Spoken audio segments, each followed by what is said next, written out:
Esto es Florencia, la cuna del Renacimiento y de una de las familias con más fama e infamia de toda la historia, los Medici. Una saga de banqueros que acabó emparentándose con la realeza. Los Medici fueron mecenas de las cosas más excelsas. En la corte florentina prosperaron pintores, escultores y filósofos. El Renacimiento abandonó la rudeza medieval en favor de una nueva cultura refinada.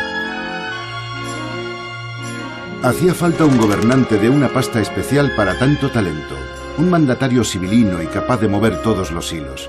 No es de extrañar que casi se acabara deslizando por la maraña de la historia. Quizá hayan oído hablar de Lorenzo el Magnífico o de los 4 Medici que fueron papas. Pero el auténtico crack fue este tipo de aquí, Cosme I, Gran Duque de Toscana.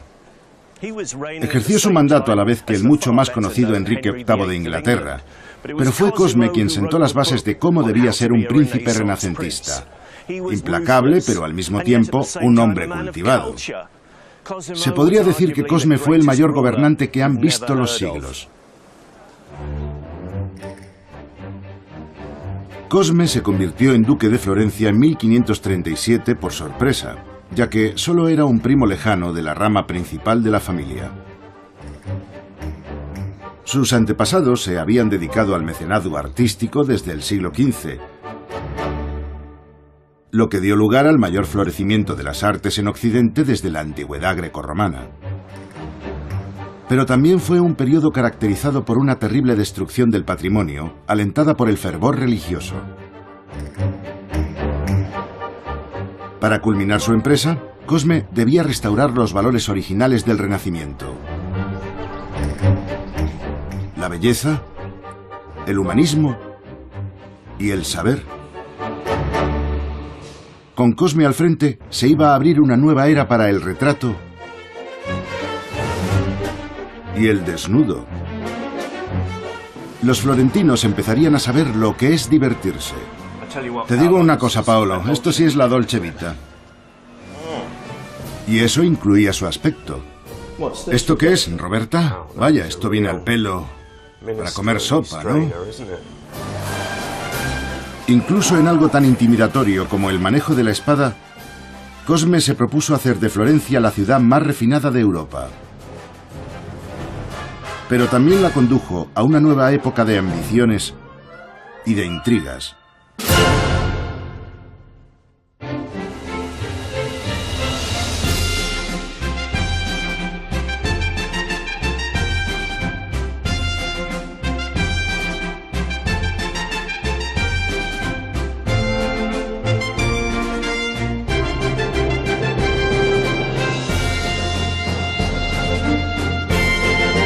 Manual del perfecto cortesano renacentista.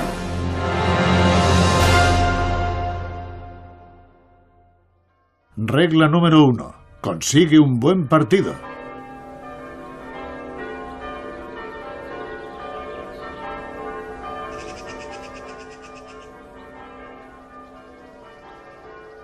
Nos remontamos al año 1539. El joven Cosme, recién instalado en el trono ducal de Florencia, necesita un gesto para estrenarse por todo lo alto. ¿Y qué mejor carta de presentación de sí mismo y su nueva política que ofrecer una gran fiesta?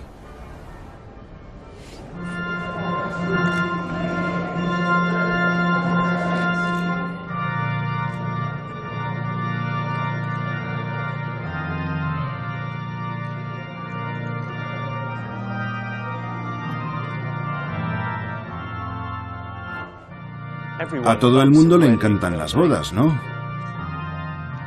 Sobre todo las reales.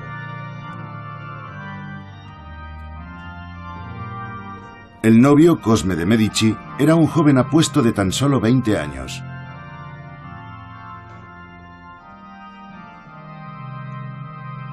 Su recatada esposa, Leonor de Toledo, era una princesa española 3 años menor que él.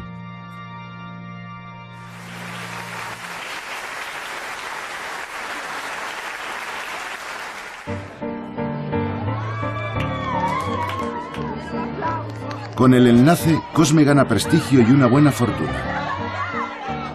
Pero también es toda una rareza, pues se trata de un matrimonio por amor. Un brillante comienzo para el mandato de Cosme.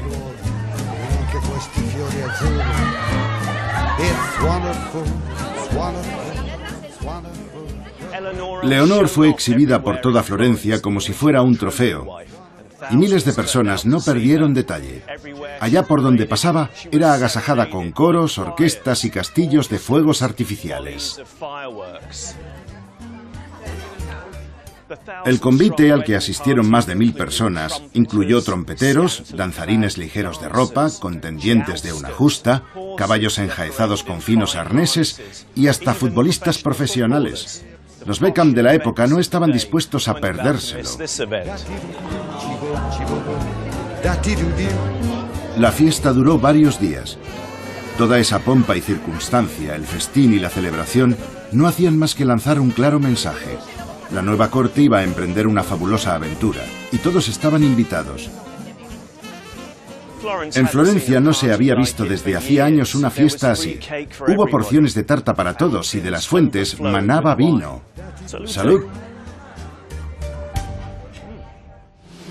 Regla número 2. Que pasen los interioristas. ¿Qué haría si fuese un monarca renacentista que, al tomar posesión del trono, aunque fuera un trono ducal, descubriera que no tiene un palacio que pueda llamar suyo? Bueno, lo único que tiene que hacer es apropiarse del antiguo ayuntamiento.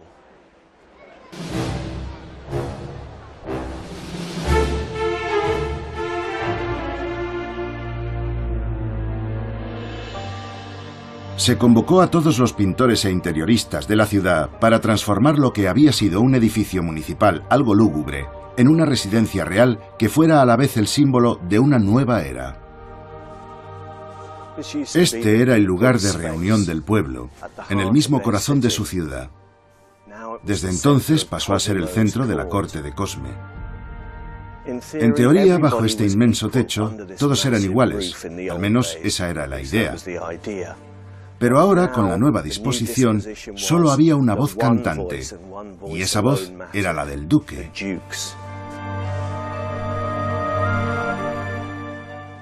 Estas descomunales viñetas, que al fin y al cabo es lo que son, representan la gloria del virtuoso Cosme y rozan lo blasfemo. Se retrata la apoteosis final, con el duque ascendiendo a un cielo coronado por Florencia, esa figura femenina que simboliza la ciudad. En esta época, los artistas de cualquier parte de Italia que buscan el reconocimiento universal llenan los techos de santos y miembros de la Sagrada Familia. Aquí se representa a un hombre.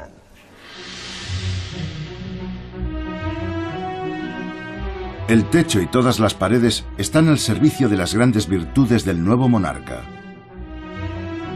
Cosme el valiente. Cosme el sabio. Cosme el visionario, e incluso Cosme como un héroe de la antigüedad. Y se mire donde se mire, aparece su característico blasón. Le costó una fortuna, pero vale la pena cuando se trata de convertir a un simple hombre en un monarca. Puede que fuera la primera vez, pero desde luego no la última, en que un banquero escalaba hasta lo más alto. Regla número 3. Pide cita con los orfebres.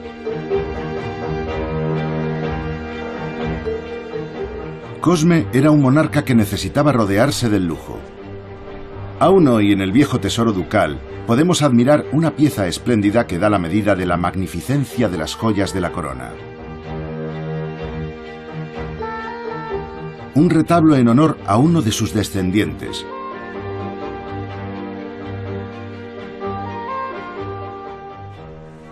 Representa a Cosme II, nieto del duque. Lo que está adorando son sus herramientas de trabajo, la corona y el cetro. Parece un tenor de la escala entonando un himno de alabanza por esas cosas tan mundanas. Vemos que las ha dejado sobre una preciosa tela roja damasquina, en este altar hecho de jaspe con ribetes de oro auténtico. Cosme II viste las prendas oficiales de su abuelo, que están admirablemente representadas aquí en esmalte con incrustaciones de oro y diamantes.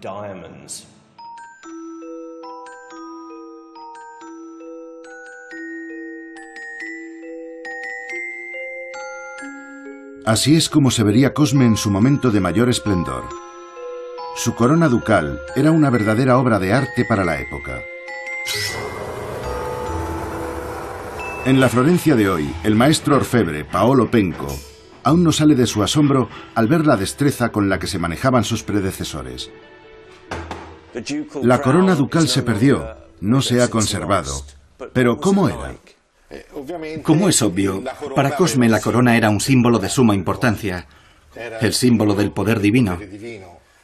Estamos hablando de una corona que pesaba 1,5 kilos y estaba decorada con un centenar de piedras preciosas. Tenía una franja principal ornada con una doble sarta de perlas. Las perlas eran el símbolo de la pureza, la prosperidad e incluso de cercanía al Altísimo. En el centro sobresalía la flor de lis, el emblema de nuestra ciudad, Florencia. Era una auténtica joya, una corona extraordinaria y bastante cara. Si hoy tuvieras que forjar esa corona, ¿tienes alguna idea de cuánto costaría entre nosotros? He intentado calcular alguna vez el número de piedras preciosas que tenía, para cotejarlo luego con los costes de hoy en día, pero siempre me acabo rindiendo, porque es un cálculo imposible de llevar a cabo. Regla número 4. Rodéate de los mejores artistas.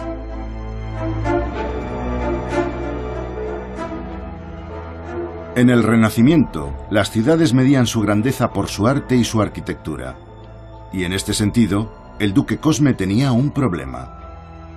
El artista más célebre de Florencia, Miguel Ángel, había emigrado a Roma, donde crearía algunas maravillas como la mundialmente famosa bóveda de la Capilla Sixtina. Cosme necesitaba convencer a Miguel Ángel para que volviese a Florencia. Pero no iba a ser una tarea fácil. Cosme empezó a mandar a Miguel Ángel cartas aduladoras hasta decir basta, como un auténtico fan del artista. Trataba de persuadirlo para que regresara a Florencia.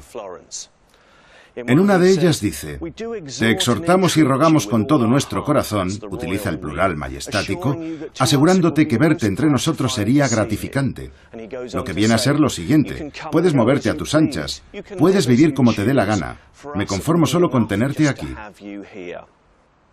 Para el duque, convencer a Miguel Ángel y hacer que volviera al redil, a la corte, era, qué duda cabe, como ponerle la guinda al pastel.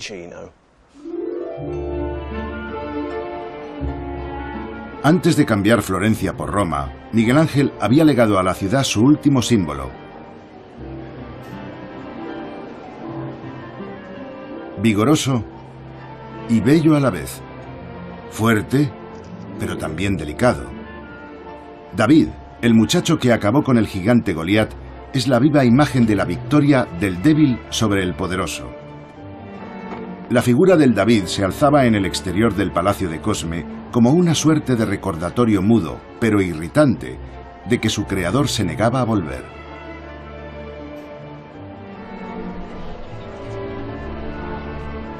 Cosme tenía que dar con otro escultor que le brindase el símbolo de la nueva era. Y eligió a Benvenuto Cellini, para quien la mitología clásica sería su principal fuente de inspiración.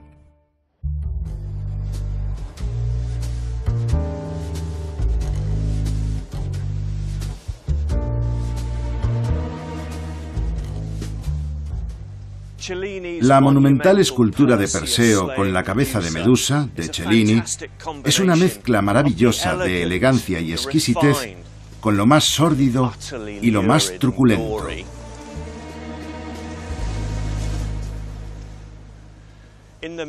Según reza la leyenda, Perseo trajo la paz a Etiopía después de matar a la gorgona Medusa.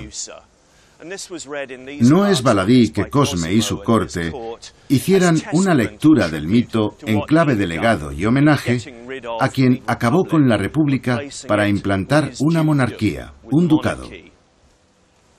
Cellini saca todo el partido posible a esta representación de Perseo a la manera de un despiadado asesino, una especie de sicario mafioso que no deja de ser un guiño a la forma implacable de gobernar que tenía Cosme. Vemos cómo le cuelgan las vísceras. Cellini se divirtió de lo lindo cargando las tintas en lo más escabroso. No solo excreta sangre y bilis por la cabeza, sino también por ese pobre cuello rebanado. Es como un surtidor de casquería. Tiene algo de parodia, o quizá también de homenaje a la Capilla Sixtina en ese último aleteo de vida que representa el dedo extendido.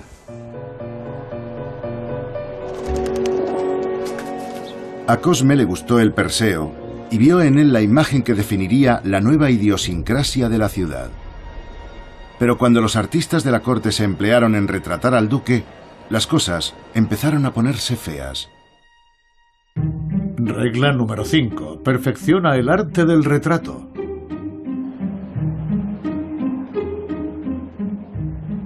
Calle abajo, en el Palacio Bargello, un imponente busto de Cosme, obra de Cellini, se yergue en un rincón perdido. Aún hoy, por extraño que parezca, sigue sin llamar la atención del visitante. Esto es lo que Cellini se sacó de la manga, una mole de bronce, en más de un sentido. Dan ganas de dar con los nudillos para oír su sonido metálico, pero no creo que les guste a los responsables del museo. Vemos al Cosme que es duque de Florencia, pero que está representado como un César. Es un Cosme que parece un héroe de cómic. Solo hay que fijarse en el volumen de los pectorales. Parece que se ha tirado un buen tiempo en el gimnasio. En los pezones distinguimos unos motivos aguileños a punto de morder su presa.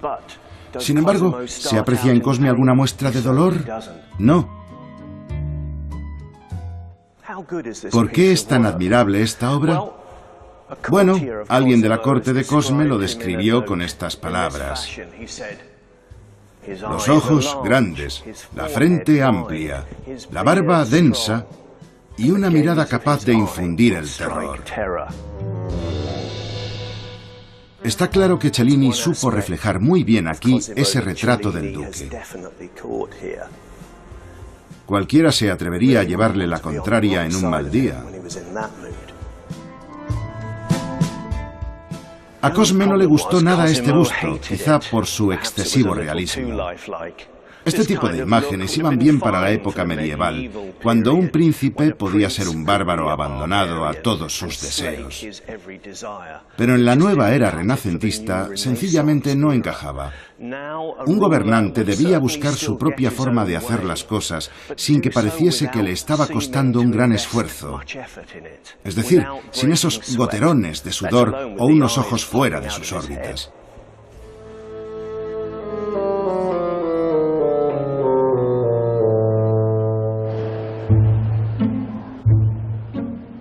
Cosme no encontraba ese retrato que diera también la medida de toda una época. Necesitaba ser representado como un gran monarca renacentista, fuerte, pero justo. Vehemente, sin dejar de ser educado. Un guerrero con un gran corazón. Aquello era la pesadilla de cualquier artista. ¿Quién sería capaz de dar con el término justo? La solución vino gracias a la pericia, por entonces aún no muy contrastada, de Agnolo Bronzino. Esto se acercaba a algo más. Es una pintura con la que Cosme podía estar en paz cuando la veía colgada, y es fácil entenderlo. Sigue siendo alguien que manda, un gobernante y un caudillo militar al mismo tiempo. Y no se pierdan la espléndida armadura con la que aparece en el retrato de Bronzino. Lo perfiló más delgado que en el busto de Cellini, y eso explica en parte que este retrato sí fuera del gusto del duque. Lo más importante es que aquí hay un hombre juicioso, templado y con dotes de mando. Si quiere ajustar cuentas contigo, lo hará a su debido tiempo. La venganza en Italia se sirve mejor en plato frío. Comparado con lo que sugiere la pieza de Cellini, parece más un capo que un sádico. Es un príncipe enigmático que emerge de la oscuridad. Cosme estaba a todas luces tan contento con este cuadro que mandó que se hicieran varias copias. Fue su retrato oficial y en cualquiera de sus dominios se podía contemplar. Bronzino se convirtió en el artista de la corte, lo que incluso llevó a que Cosme se negase a posar para Tiziano. El retrato ejerció una gran influencia en otros artistas. Todos copiaban la pose y la mirada, adaptando el resto según el correr de los años. Pero sin lugar a dudas, el invento fue cosa de Bronzino. Él fue quien dio con la imagen de toda una época.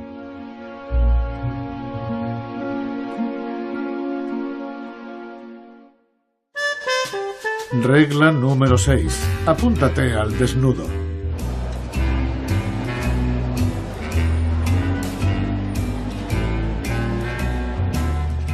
La Florencia de nuestros días sigue admirando el gusto renacentista por la carne desnuda. Y el pincel de Bronzino, como pintor que era de toda una época, no pudo sustraerse a tal fenómeno. La antigüedad grecorromana ya había celebrado el desnudo, de forma que rara vez vemos vestidos a sus dioses y héroes. Sin embargo, durante un largo milenio, desde la llegada del cristianismo, de hecho, el cuerpo desvestido fue sinónimo de pecado y lujuria. Bronzino nos iba a ofrecer ahora una imagen de la monarquía bastante inconcebible hoy en día.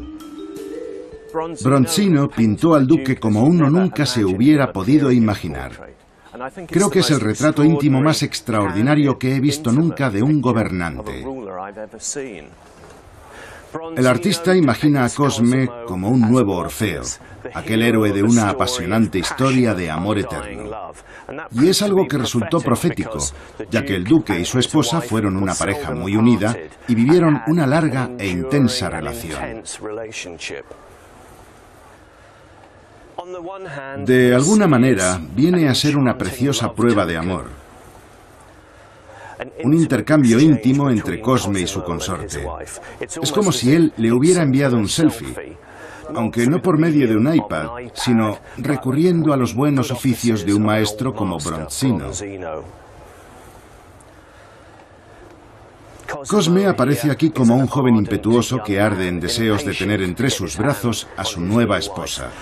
Y al mismo tiempo es un ejemplo de la modernidad, un ejemplo de las nuevas corrientes en el arte.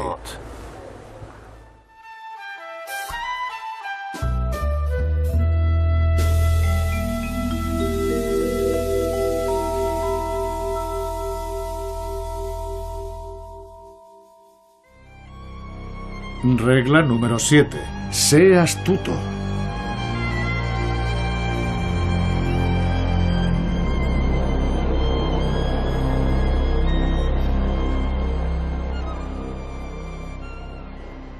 La vida en el Renacimiento no se reducía a fiestas y grandes artistas. También había sitio para los más sucios tejemanejes, y nadie entendió mejor este lado oscuro de la corte que Nicolás Maquiavelo. En un mundo dominado aún por la religión, la gran obra de Maquiavelo, El Príncipe, examina la naturaleza humana desde un prisma despiadado y además ofrece una serie de consejos sobre cómo triunfar empleando como armas la ambición y el cinismo. El Príncipe de Maquiavelo es un manual práctico y persuasivo sobre cómo valerse de cualquier artimaña para llegar a lo más alto. La ética, sostenía, es cosa de perdedores. Aquellos que aún tengan principios deben dejar de perseguir la fama, el éxito y la riqueza. Sus defensores dirían que se limitaba a describir el mundo tal como es. Esto es lo que escribió Maquiavelo sobre gente como usted o yo. De la generalidad de los hombres se puede decir esto, que son ingratos, volubles, simuladores, cobardes ante el peligro y ávidos de lucro. Mientras les haces bien, son completamente tuyos.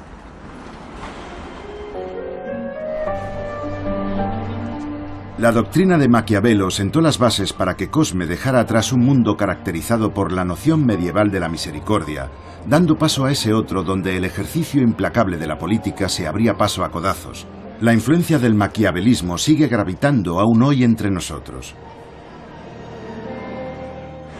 No puedo evitar pensar en la cantidad de políticos y asesores, y no solo aquí en Italia, que no habrían llegado a nada si no hubiera sido por este personaje, el santo patrón de los manipuladores. Regla número 8. No confíes en nadie.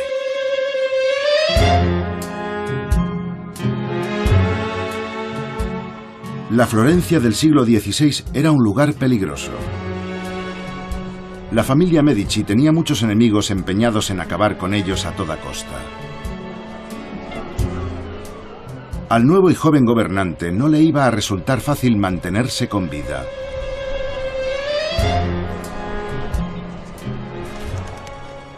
Cosme no era alguien con quien se pudiera jugar. Hizo de la crueldad su verdadero oficio. Por ejemplo, ¿qué podía hacer con su cuerpo de generales? ¿Podía confiar en ellos? ¿Acaso no albergaban ambiciones propias? Pues simplemente los mandó fusilar para reemplazarlos luego por un ejército de mercenarios compuesto por 300 hombres de Alemania y los Países Bajos. Hombres que eran leales a Cosme y solo a Cosme. La función de la guardia personal de Cosme era desbaratar cualquier intento de acabar con su vida, algo que no era nada fácil, ya que sus ocupaciones lo obligaban a estar continuamente de aquí para allá. Sus potenciales asesinos eran tan cobardes como perseverantes. Hubo de sortear el acecho de los francotiradores, tener cuidado de no envenenarse con las toallas de aseo y esquivar un detonador de lanzas y espadas que alguien ocultó bajo las aguas del río Arno, a la altura exacta en la que se solía bañar el duque. Uno de sus cortesanos dio con una ingeniosa solución. Un corredor secreto y elevado que permitiera a Cosme moverse por toda la ciudad sin ser visto.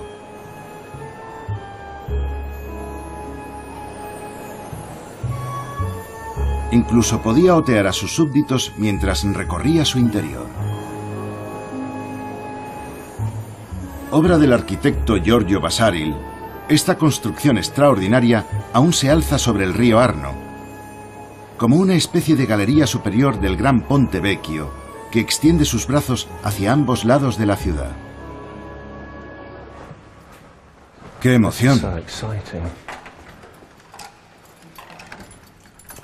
El corredor vasariano, como es conocido hoy, sigue cerrado al público en general, sobre todo el tramo que cruza el río. Me siento un privilegiado al poder franquear esta puerta.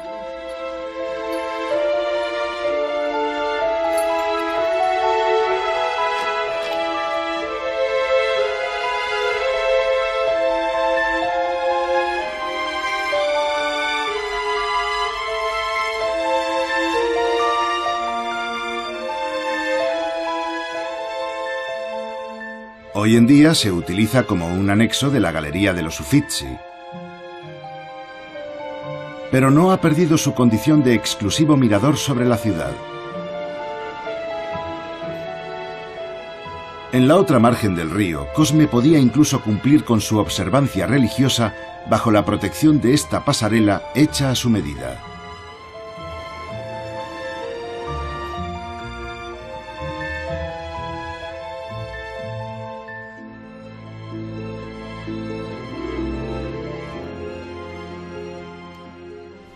Vasari diseñó el corredor de tal forma que cruzase por la parte de atrás de la iglesia de Santa Felicita. Así, Cosme y su familia podían acudir a misa y seguir la ceremonia a través de esta celosía, a resguardo de cualquier intento de asesinato, como podía ser utilizando el vino de la consagración. Con la ayuda de Giorgio Vasari, Cosme había ganado definitivamente la partida a sus enemigos. Regla número 9. Hazte el tonto.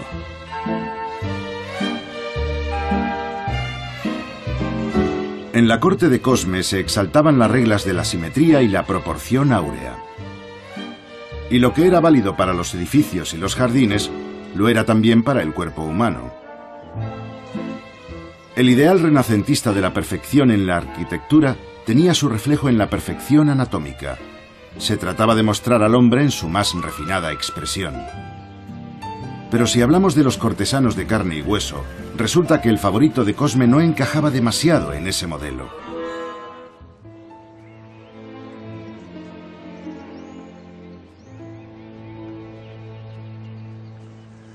Aquí vemos al preferido de la familia real, Morgante, el enano, desnudo y subido a lomos de una tortuga.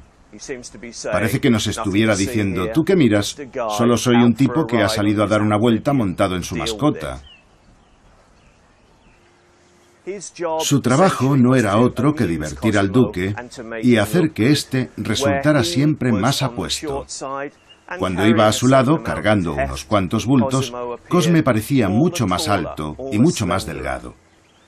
Y cuando el duque salía de caza subido a un buen semental, al pobre Morgante no le quedaba otra que seguirlo encaramado a su tortuga.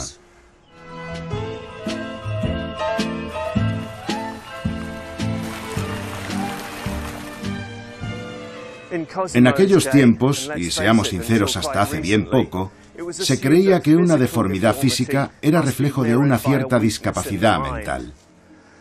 Así que Morgante se tenía que ganar la vida haciendo el tonto. Se dejaba ganar cuando jugaba a las cartas y su escandaloso y estrambótico comportamiento era aplaudido y celebrado por toda la corte. Pero como el bufón del rey Lear de Shakespeare, Morgante era uno de los pocos que osaba decirle la verdad al duque.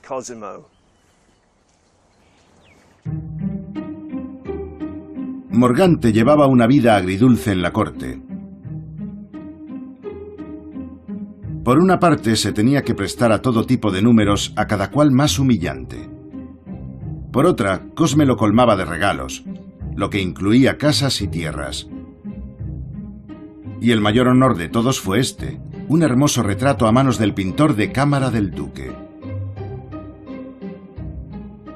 Bronzino reviste a Morgante de cierta dignidad, al menos si lo comparamos con la escultura.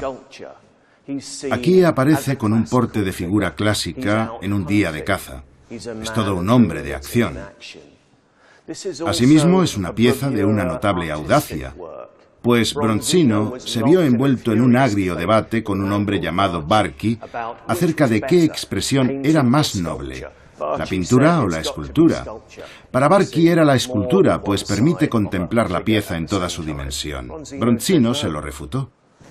Dijo: no perdáis de vista los ojos de Morgante.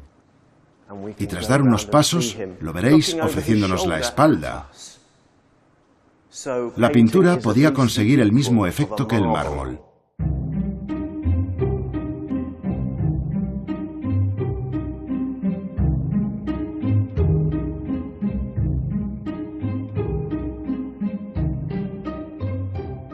Morgante fue una figura tan querida y apreciada en la corte de Cosme que, cuando por desgracia falleció, el duque requirió de inmediato los servicios de otro enano, al que llamó Morgante.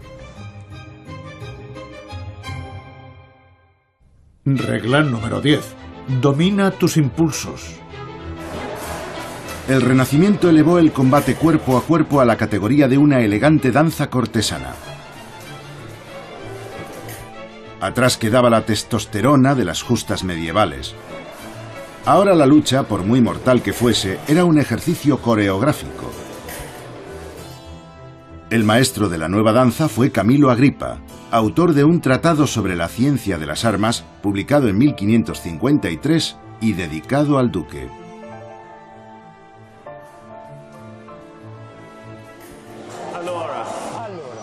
Lucho Núñez, maestro de esgrima de la Academia Florentina, me va a dar un par de lecciones.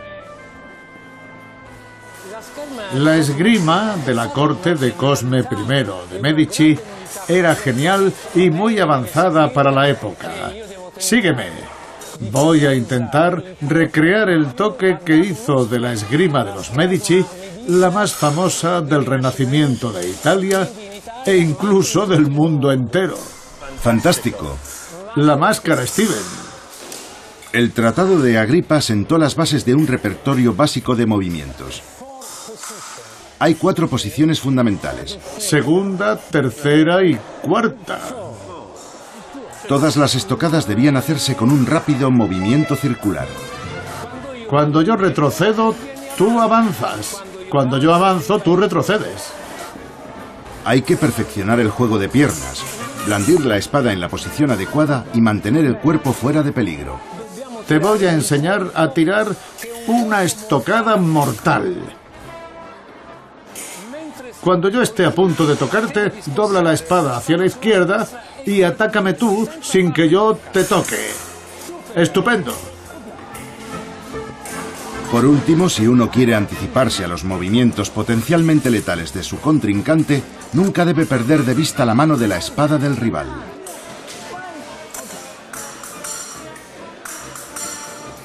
Parece que le estoy cogiendo el tranquillo. Bueno, hasta cierto punto.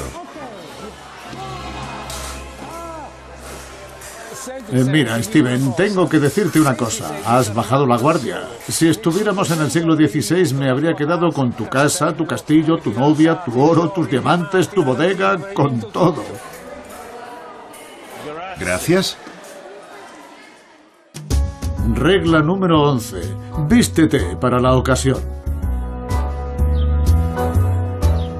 A poco más de 100 kilómetros al este de Florencia se encuentra la ciudad de Urbino. Fue aquí donde se redactó el manual de estilo del perfecto italiano, el libro del cortesano, conocido también como el cortesano. En sus páginas se recogían consejos prácticos para salir airoso de todas las trampas de la vida en la corte. Para conquistar a una mujer, contar buenos chistes, o, al más puro estilo italiano, saber cómo vestir correctamente. Gracias, señor. De nada. Había una regla de oro muy sencilla a la hora de vestirse en pleno Renacimiento que consistía en no olvidarse jamás de las 3 Ns: nuevo, netto, enero. Es decir, nuevo, limpio y, sobre todo, negro.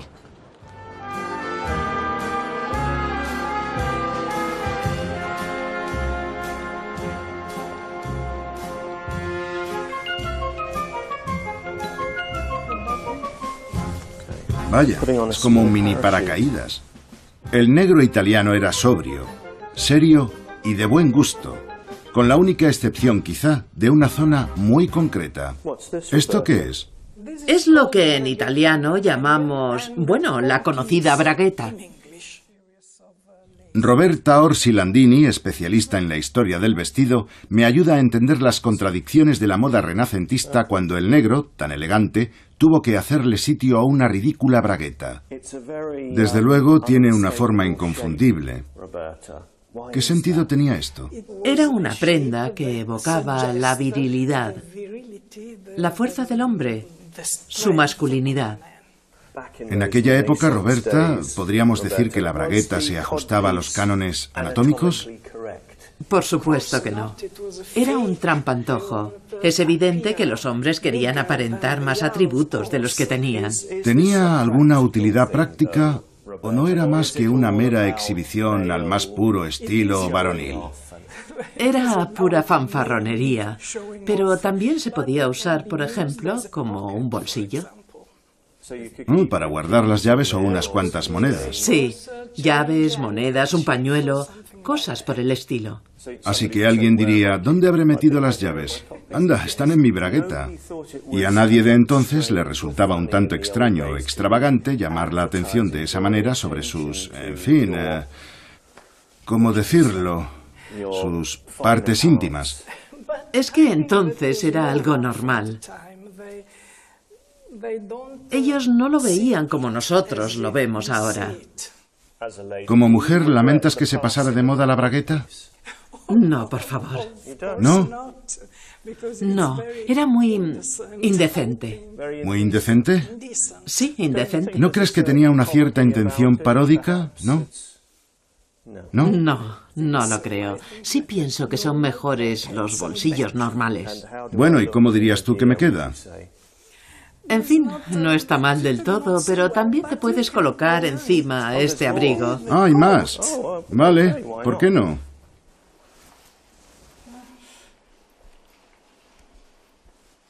Así. Muy bien, me gusta. ¿Te gusta? Quizá es un poco ostentoso. No sé. Sí, puede ser. Así que cuando alguien llegaba a un sitio y saludaba a todo el mundo, lo primero en lo que se fijaban era en su bragueta. No, lo dudo mucho. Está bien, vamos a dejarlo. Gracias. De nada. Adiós. Regla número 12. Cuida tu aspecto.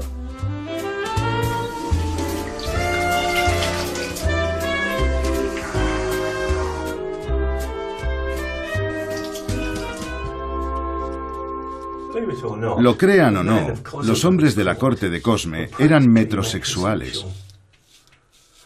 La higiene y el aspecto exterior tenían una gran importancia para ellos, aunque no sepamos con certeza si utilizaban cremas hidratantes. Dicho lo cual, esto que estoy haciendo ahora era un delito para aquella gente, afeitarse. La verdadera esencia del hombre residía en su barba.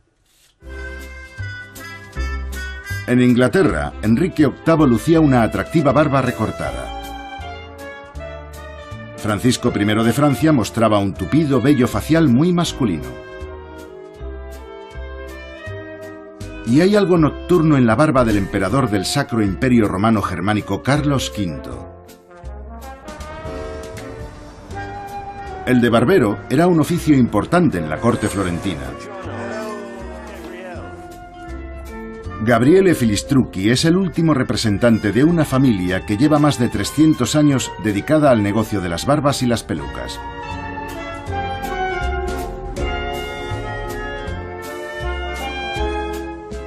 Vaya, esto viene al pelo para comer sopa, ¿no? Mira. ¿Cómo definirías este tipo de barba? Bueno, era la típica barba que llevaba la gente normal que quería sentirse importante, porque daba una imagen seria. Incluso infundía temor en los demás. Los hombres de la corte se dejaban la barba de Cosme porque es una barba larga y a la vez muy cuidada. Y porque, al fin y al cabo, imitaban a su rey, al gran duque. Los nobles siempre son los que inician las modas que luego sigue todo el mundo. Y los artistas que frecuentaban la corte, como Miguel Ángel, Vasari o Juan de Bolonia, lucían una barba poblada y sin arreglar. Una barba para distinguirse del resto, como es obvio. ¿Y qué otros tipos de barba había? Espera. Perdona. Con cuidado. Esta era la de Cosme. Adiós, Cosme.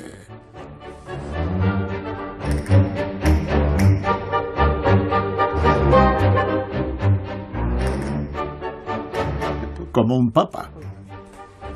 Esta tiene su punto. Roy Wood llevaba una como esta con Wizard. Me siento como un pastor alemán o un yeti. Regla número 13. Conviértete en un hombre del Renacimiento. La expresión «un hombre del Renacimiento» se ha convertido en una forma de aludir a un tipo muy particular de genio. Alguien capaz de destacar en una gran variedad de disciplinas. Ser polifacético entonces era un signo de los tiempos. La alianza entre las artes y las ciencias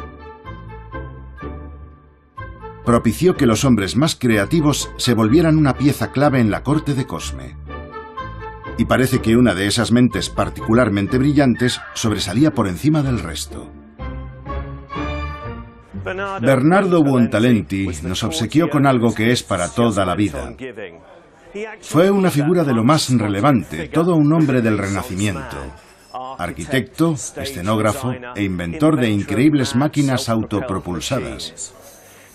Su prestigio subió varios enteros cuando le dio en el gusto al duque con una maravillosa creación. El helado. En una era previa a la invención del frigorífico, aquello tuvo que ser poco menos que un milagro. Y en nuestros días, Paolo Pomposi sigue preparando los helados según la receta original.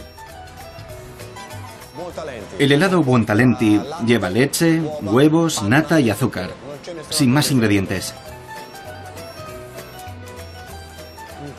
En esta máquina tiene lugar el proceso de la pasteurización. Para ello hay que someterlo a una temperatura elevada y luego dejarlo enfriar rápidamente. A continuación lo dejamos macerar y ya está lista la mezcla. Pasamos el producto a esta otra máquina para sacar la manteca.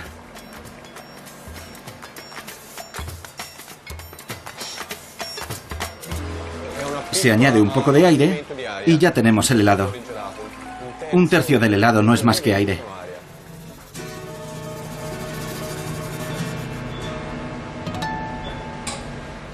Paolo, tú dispones hoy de todos estos chismes, por utilizar un término técnico, para preparar los helados. Pero ¿cómo lo haría Buontalenti en la época preindustrial? Está claro que entonces no tenían los medios con los que contamos hoy, así que se apañaban con lo que podían. Se dice que bajaban la nieve de las montañas más cercanas y esa nieve la conservaban hasta el verano dentro de las neverías. Luego harían la mezcla con la nata o la crema de la leche que usaran entonces, el azúcar y la nieve. Lo mantendrían en frío, seguramente empleando para ello la sal, y ya solo quedaba batir una y otra vez hasta dar con el helado. Se puede hacer así hoy también, pero claro, a nadie se le ocurre tal cosa.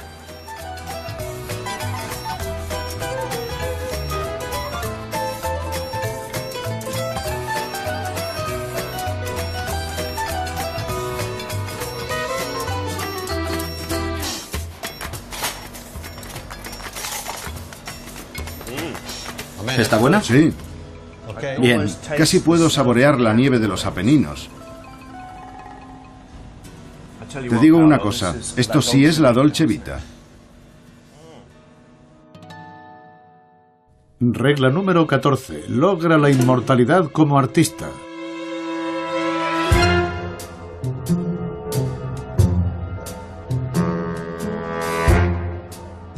Todas las ciudades italianas querían tener sus propias reliquias, esos huesos de santo a los que poder venerar. Con ello pretendían atraer a los peregrinos, y con ellos su dinero. Pero el Renacimiento fue también una época en la que se empezó a idolatrar el genio artístico casi tanto como la virtud religiosa.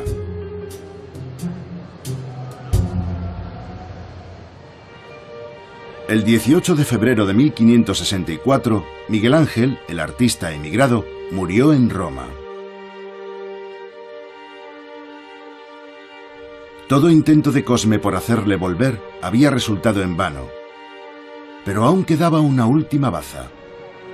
En Roma, dentro del convento adjunto a la Basílica de los Santos Apóstoles, los monjes prepararon el sepelio del mayor artista de Italia.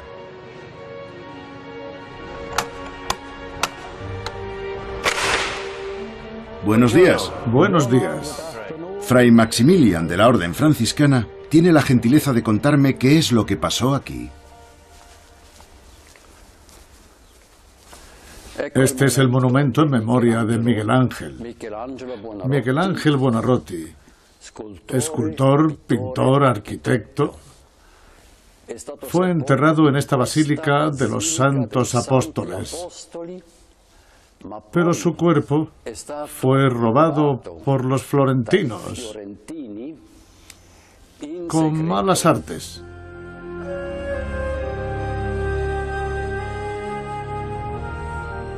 Dos secuaces del duque entraron a hurtadillas en el claustro del monasterio para llevarse el cadáver de Miguel Ángel antes incluso de que éste fuera depositado en la tumba.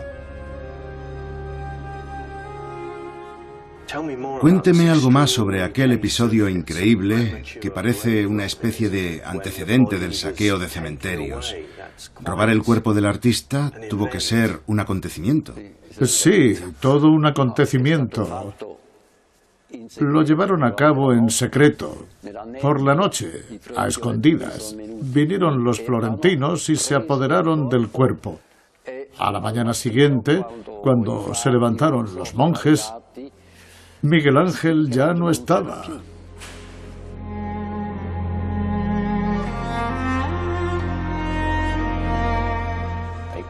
Pusieron en un carro el cuerpo de Miguel Ángel junto a varios bultos y paquetes y se dirigieron a toda velocidad hasta las puertas de Roma con la esperanza de que los guardias no les dijeran nada y pudiesen regresar triunfantes a Florencia. Llevaban el cadáver de su hijo más célebre.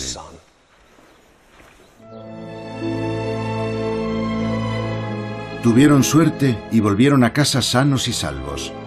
En Florencia les estaban esperando otros hombres de Cosme para hacerse cargo del cuerpo. Y empezaron a poner en marcha los preparativos. Fue ni más ni menos que la ceremonia más extraordinaria que se había visto nunca en esta vieja ciudad. Miguel Ángel, un genio sí, pero de carne y hueso, un hombre al fin y al cabo, era beatificado y elevado a los altares. Se convirtió para Florencia en lo que San Marcos y San Pedro, verdaderos apóstoles de Jesús, eran para Venecia y Roma.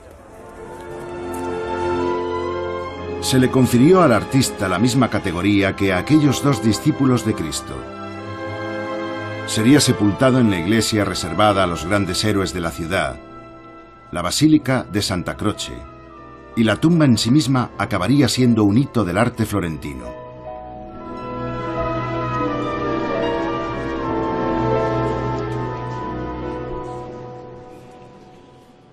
Miguel Ángel desobedeció una y otra vez la petición del duque, pero de Cosme fue la última palabra. Al artista se le enterró aquí en un funeral de estado. Se conminó a los mejores talentos de las bellas artes florentinas para construir una tumba digna de tan gran hombre y tan gran ocasión. Bronzino, Cellini y, de manera más determinante, Vasari, diseñaron este maravilloso sepulcro. Fue Vasari quien escribió: «A ningún papa o emperador despediría Florencia como a Miguel Ángel, su hijo pródigo».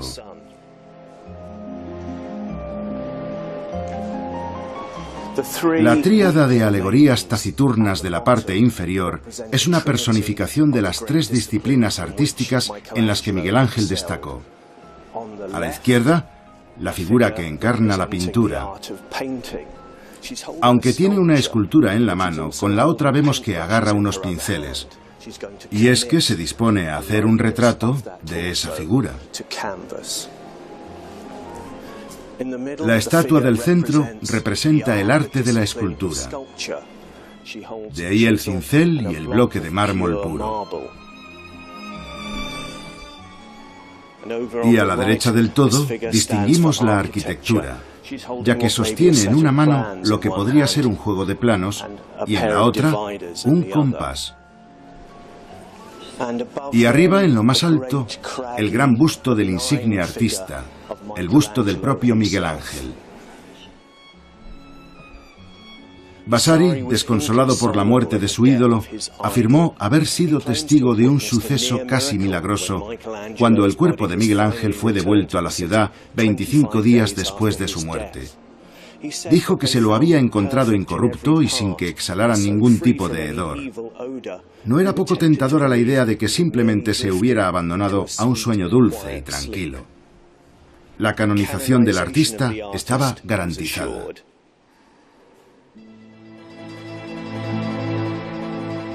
Regla número 15. Alcanza las estrellas.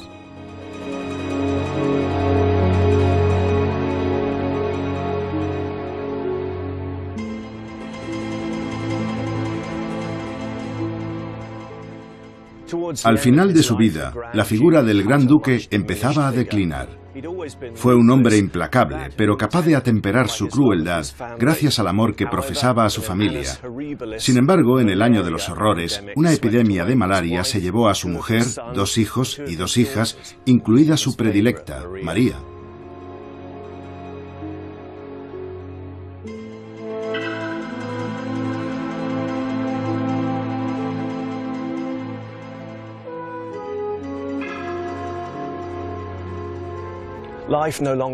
La vida perdió todo su aliciente para Cosme.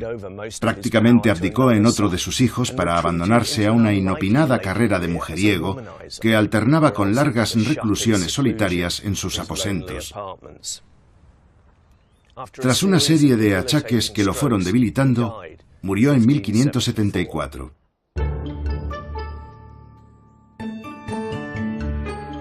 Pero el apellido Medici seguiría vivo para siempre en el terreno de la astronomía y la matemática.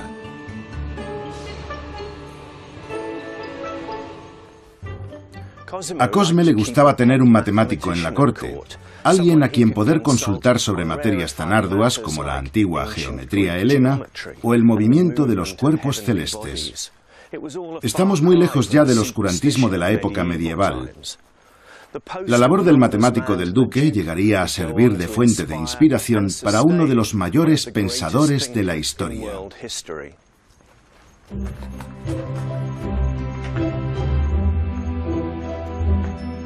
Galileo Galilei era solo un niño cuando Cosme murió. Pero la vida artística e intelectual de la corte florentina, en la era del duque, fue determinante para él.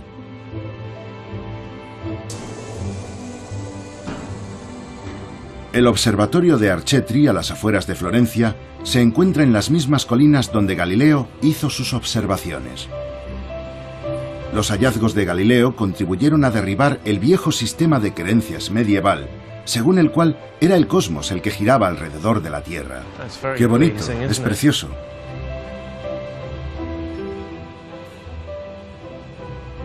El astrónomo Paolo Tozzi puede presumir de disfrutar hoy de la misma vista de entonces. Vamos a localizar la constelación de los Medici.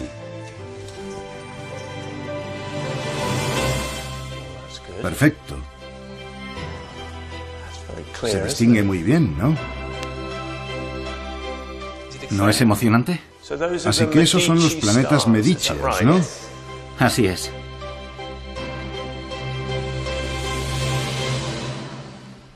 ¿Hasta qué punto fue importante el descubrimiento de Galileo hace ya tantos años de los planetas medíceos? Los Medici Sidera, como los llamó Galileo, son los 4 satélites principales de Júpiter. Júpiter es el planeta más grande de nuestro sistema solar y hoy sabemos que cuenta con un buen número de satélites. Sin embargo, de todos ellos hay 4 bastante prominentes, más o menos del tamaño de nuestra Luna, para que te hagas una idea. Así que al estudiar la posición de esos satélites alrededor de Júpiter, llegó a la conclusión de que orbitaban en torno al planeta. Ese fue el gran descubrimiento. Porque hasta entonces la gente creía en algo distinto, ¿no es así? Que todo estuviera orbitando alrededor de algo causó conmoción, por lo que podía tener que ver con la Tierra. Fue un hallazgo revolucionario, porque por primera vez se sabía que algo daba vueltas alrededor de otro cuerpo celeste, y eso nadie se lo esperaba. En la carrera de los grandes avances de la ciencia, ¿dónde colocarías a Galileo por su descubrimiento de los planetas medíceos? Se puede decir que abrió una ventana a todo un mundo nuevo. Con aquello da comienzo nuestra noción actual del universo. Fue el inicio de la ciencia moderna.